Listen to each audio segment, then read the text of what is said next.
રહે તે માટે રાજ્ય સરકાર મસ્ત મોટા ખર્ચા કરે, પરંતુ ભ્રષ્ટાચારી અધિકારીઓ કેવી રીતે આ યોજનાઓનો સત્યાનાશ વાળી દેતા હોય છે તેનો નમૂનો નવસારી જિલ્લામાં જોવા મળ્યો કે જ્યાં પાણી પુરવઠા વિભાગના અધિકારીઓ જ અને ઇજારદારો જ મળીને કરોડોનું આ કૌભાંડ આચર્યું। નવસારી જિલ્લાના ગણદેવી તાલુકાના ગડત ગામના કુંભાર ફળિયામાં 6 લાખ રૂપિયા જેટલું મોટું કામ મંજૂર થયું હતું, પરંતુ TV9ની ટીમે જ્યારે ગામની મુલાકાત લીધી ત્યારે ગામમાં માત્ર પાણીની ટાંકી હતી। ટાંકીનું પાણી લોકોના ઘર સુધી પહોંચ્યું પણ નહોતું। અમારા ગામમાં જે પાણી જે નળ સે જળનું કામ હતું એ અમારા અધિકારીઓ જોઈ ગયા છે, પાઇપલાઇન ઉપર જ કરી છે અને અમને કંઈ જાણ કરી નથી। અમે કીધું છે પણ હજુ કામ પૂર્ણ થયું નથી અને જે પાણી નળ સે જળનું પાણી જે છે તે અમને ખબર પણ નથી કે એ યોજના પાણી પુરવઠામાંથી આવી છે, અમને જાણ પણ કરી નથી। નવસારી જિલ્લામાં 5 કરોડ રૂપિયા જેટલું મોટું કૌભાંડ જે પાણી પુરવઠા વિભાગના અધિકારીઓ છે એમના દ્વારા કરવામાં આવ્યું છે। 10 જેટલા લોકોની ધરપકડ પણ કરવામાં આવી છે। નવસારી જિલ્લાના જે ગામો છે એ ગામોમાં મસ્ત મોટું કૌભાંડ આચરવામાં આવ્યું છે। એમાં ખાસ કરીને જે ગામો હોય છે ગામોમાં નળ સે જલ યોજના અંતર્ગત વિવિધ કામો કરવા માટેની યોજનાઓ અમલી બનાવવામાં આવી હતી, જેમાં ખાસ કરીને ગામમાં પીવાના પાણી માટે વિતરણ પાઇપલાઇન, નવા ઘર નળ જોડાણ, રિપેરિંગ ઘર નળ જોડાણ અને ભીત સૂત્રો લખવાની જે કંઈક અલગ અલગ વાતો કરવામાં આવી છે, યોજનાઓ અમલમાં આવી હતી। બોર કરવા માટેની યોજનાઓ હતી, submersible pumping machinery, pump cabin અને વીજકરણ તથા ટાંકી અને સંપ બનાવીને ગામના લોકોને વ્યવસ્થિત પાણી મળી રહે પ્રકારની વ્યવસ્થા કરવામાં આવી હતી, પરંતુ એમાં મસ્ત મોટું કૌભાંડ આચરવામાં આવ્યું છે, જેને લઈને જે સમગ્ર કૌભાંડ સામે આવ્યું છે આ ઘટનાને પગલે સમગ્ર જે કંઈક પાણી પુરવઠા વિભાગ છે શંકાના દાયરામાં આવી ગયો છે। આજે વાત કરીશું નવસારી જિલ્લાના ગણદેવી તાલુકાના ગડત ગામના જે સરપંચ છે એમના ગામમાં પણ આ જ પ્રકારનું કૌભાંડ આચરવામાં આવ્યું છે। 6 લાખનું કામ મંજૂર થયું હતું, પરંતુ ગામ સ્થળે કોઈ પણ પ્રકારની કામગીરી દેખાતી નથી। ગામના સરપંચ સાથે વાત કરીશું। આપનું નામ? વર્ષાબેન મનીષભાઈ હળપતિ, ગામ ગડત। ઓકે, કયા કયા કામો મંજૂર થયેલા છે આપણા પાણી પુરવઠાના, શું છે શું નથી? પાણી પુરવઠામાં અત્યારે અમારે ત્યાં સંપ નક્કી થયેલો છે તે પણ અધૂરો છે, પાઇપલાઇન પણ નાખી છે, પણ હવે એ પાઇપલાઇન સંપની છે કે નળ સે જળની છે એ અમને હજુ જાણ કરી નથી। ઓકે, પાણીની ટાંકી બનાવવામાં આવી છે, એમાં શું, એ કેટલા વર્ષ પહેલા બનેલી છે અને પહેલા શું હતું અહીંયા? એ 30 થી 30 વર્ષ પહેલાની જૂની હતી, એ જર્જરિત હતી, એ અમે તોડી પાડી અને નવો સંપ આવ્યો તે અમે તે જગ્યા પર જ ચાલુ કર્યો છે। બરાબર, અહીંયા શું નથી બન્યું, ખાસ કરીને શું કૌભાંડ થયું એવું લાગે છે આપને? હવે સાહેબ એ કૌભાંડ માટે એવું છે કે અમારા સંપ બનતો હતો અને એ લોકો આવીને આ પાઇપલાઇન કરી ગયા છે, પણ હજુ પાઇપલાઇન કનેક્શન હજુ જોઈન્ટ કર્યા નથી, હજુ પાઇપલાઇન ઉપર જ છે। ઓકે, તો ખાસ કરીને આ જે ગામ છે નવસારી જિલ્લાના ગણદેવી તાલુકાનું જે ગડત ગામ છે, કુંભારવાડ વિસ્તારમાં 6 લાખ રૂપિયા જેટલી મોટી રકમ મંજૂર કરવામાં આવી હતી, પરંતુ માત્ર પાઇપ નાખવામાં આવેલા છે, હજુ ટાંકી શરૂ નથી થઈ, સંપ ચાલુ નથી થયો, વીજકરણ નથી થયું, પંપ સબમર્સિબલ મૂકી કરોડોનું આ કૌભાંડ થયું હતું। પરંતુ જ્યારે અમારા ઓપડી અધિકારીઓ 1-2 કામની રેન્ડમ તપાસ કરવા ગયા ત્યારે એ કામોની અંદર કામો થયા ન હતા અને બિલ ચૂકવાઈ ગયા હતા। કોઈ કામ 20% થયા હતા, એનું બિલ પૂરું થઈ ગયું હતું, કોઈ કામ 50% થયા હતા, એનું બિલ પૂરું ચૂકવાઈ ગયું હતું।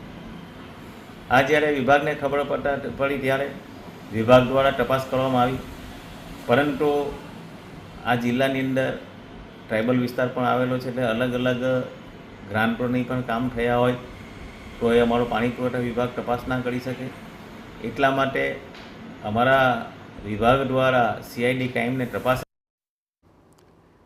તો આખો આ ગેરરીતિનો મામલો સામે આવી ગયો, પણ કેવી રીતે આ સમગ્ર મામલો સામે આવ્યો અને કઈ પ્રકારની હવે કાર્યવાહી ચાલી રહી છે, આ જ અંગે વધુ વિગતે વાત કરવા માટે જોડાઈ રહ્યા છે TV9 સંવાદદાતા નિલેશ। આખરે ગેરરીતિ તો મોટી છે, પરંતુ જે ગેરરીતિનો આખો સમગ્ર મામલે સામે આવ્યો છે એ સમગ્ર મામલાની જો વાત કરવામાં આવે તો આખરે કઈ રીતે પહેલીવાર આ આશંકા ગઈ અને તપાસને અંતે કેવી રીતે આ સમગ્ર મામલો સામે આવ્યો? નિલેશ?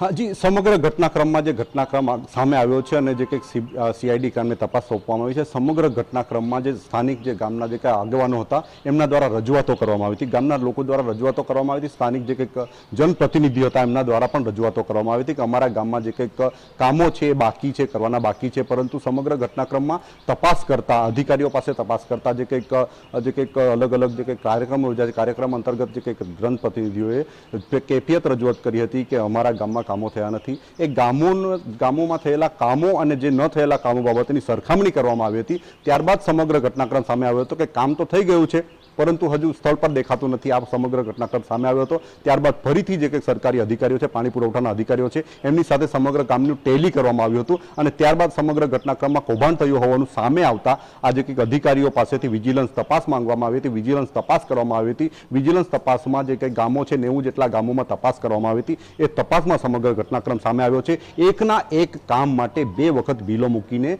જે કંઈક પૈસા ઉપસેટી લેવામાં આવ્યા છે અને ખાસ કરીને જે ઘટનાક્રમ સર્જાયો છે એમાં અધિકારીઓએ અને જે કંઈક એજન્સીઓ છે એમણે ટેન્ડરિંગ પ્રક્રિયાથી માંડીને જે સમગ્ર ચૂકવણા હોય છે ચૂકવણાની પ્રક્રિયામાં પોતે કૌભાંડ આચર્યું છે અને ખાસ કરીને પોતાના કૌભાંડને છુપાવવા માટે જે મેઝરમેન્ટ હોય છે, ખાસ કરીને જે પાઇપલાઇન નાખેલી છે, પાઇપલાઇન માપવા માટે જે મેઝરમેન્ટ માટેની બુક હોય છે એ બુક પણ છુપાવી દેવામાં આવી છે. તદુપરાંત ટેન્ડરિંગ પ્રક્રિયામાં પણ ગપલા દેખાયા છે અને જે કંઈક ડિપોઝિટની રકમ હોય છે, ડિપોઝિટની રકમ પણ આ અધિકારીઓએ પોતાના જે કંઈક પાપને છુપાવવા માટે રિલીઝ કરી દીધી હતી, પોતાનો ફાયદો લેવા માટે. એટલે ઓલ ઓવર કહી શકાય કે સરકારી અધિકારીઓએ પોતાનો જે કંઈક લાભ લેવા માટે આયોજિત કાવતરું રચ્યું હતું અને જે એજન્સીઓ છે એની સાથે મળીને આ પ્રકારનો કાર્યક્રમ યોજ્યો હતો, જે સમગ્ર ઘટનાક્રમ ખુલ્લો પડી ગયો છે. આજે આપણી સાથે એક સરપંચ છે અમલસાડ ગામના, જેમના ગામમાં 2 જેટલા જે કંઈ કામો છે એમના માટે 2 વાર કામો મંજૂર કરવામાં આવ્યા છે, પૈસા લેવામાં આવ્યા છે. સરપંચ સાથે વાત કરીશું. નિલેશભાઈ, આપણા ગામમાં શું સ્થિતિ નિર્માણ થઈ છે, ખાસ કરીને જે કામો કરવામાં આવ્યા છે પાણી પુરવઠા, એમાં કેટલીક ક્ષતિઓ છે બધી?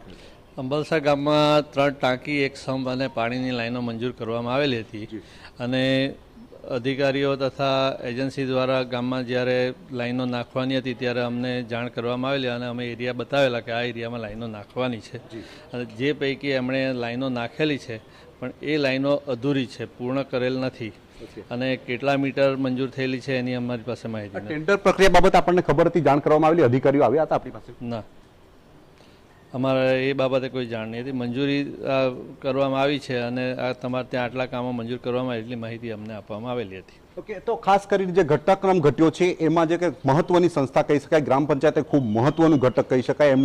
એમના દ્વારેથી જ જે સમગ્ર જે કંઈ કામો હોય છે એ વહીવટી પ્રક્રિયામાંથી પસાર થઈને જે કામો મંજૂર કરવાના હોય છે, સરપંચોને વિશ્વાસમાં લેવાના હોય છે, એમની પાસેથી જે કંઈક ઓફર વગેરે મંગાવવાની હોય છે, ત્યારબાદ વહીવટી પ્રક્રિયા પૂર્ણ કરીને ટેન્ડરો મંજૂર કરવાના હોય છે, જે કામો કરવાના હોય છે. પરંતુ સરપંચોને પણ અજાણ રાખીને અધિકારીઓ પૂર્વ નિયોજિત કાવતરું રચીને એજન્સીઓ સાથે મળીને કામ કર્યું છે અને સમગ્ર ઘટનાક્રમ ખુલ્લો પડ્યો છે. નવસારી જિલ્લાના જે અધિકારીઓ છે જેલ ભેગા થઈ ગયા છે. જી આભાર નિલેશ. તમામ ગતિવિધિઓ પર આપ નજર રાખતા રહેજો. તો 10 લોકોની ધરપકડ, 8 દિવસના રિમાન્ડ પર અને રિમાન્ડ બાદ હવે શું મહત્વપૂર્ણ ખુલાસા થશે તે અત્યંત મહત્વપૂર્ણ બની રહેશે.